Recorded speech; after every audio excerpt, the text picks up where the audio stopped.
दरभंगा में 30 साल की विवाहित महिला को उसके पति और दूसरी पत्नी ने मिलकर जहर पिला दिया। महिला के पति मौत के बाद से ही फरार है। मृतका की पहचान अनोखा देवी के रूप में हुई है। अनोखा देवी घनश्यामपुर की देवता गांव की रहने वाली थी। 4 साल पहले अनोखा देवी की शादी मधुबनी जिले के भेजा थाना क्षेत्र के भेलाही टोला के रहने वाले घूरन यादव से हुई थी। मृतका का भाई कुलदीप यादव के अनुसार शादी के बाद अनोखा सिर्फ 10 दिन ही ससुराल में रही थी। मारपीट कर घूरन यादव ने मेरी बहन को मायका पहुंचा दिया। हालांकि बीच बीच में घूरन यादव का यहां आना जाना लगा रहता था। इसी दौरान मेरी बहन प्रेग्नेंट हो गई। प्रेग्नेंट होने के बाद घूरन यादव मेरी बहन को अपने घर तो ले गया, लेकिन साथ में देखभाल करने के लिए मेरी चचेरी बहन रुकमणी को भी ले गया। लेकिन रुकमणी को अपने पैर के जाल में फंसा कर और उसे दिल्ली लेकर भाग गया। और इधर अनोखा देवी यानी कि मेरी बहन ने एक बच्चे को भी जन्म दिया जो अभी 3 साल का है। 2 साल के बाद गाँव में पंचायत बैठी, लेकिन पंचायत में घूरन यादव ने रुकमणी से शादी से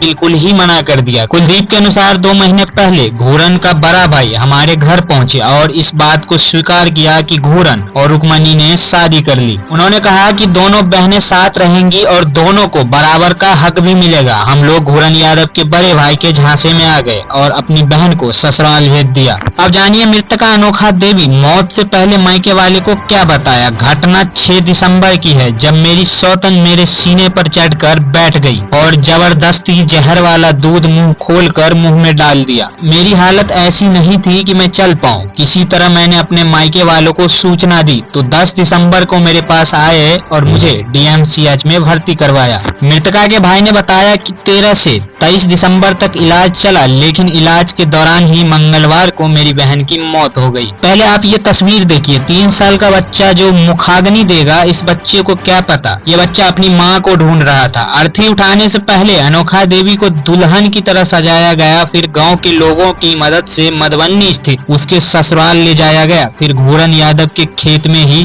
अंतिम संस्कार कर दिया।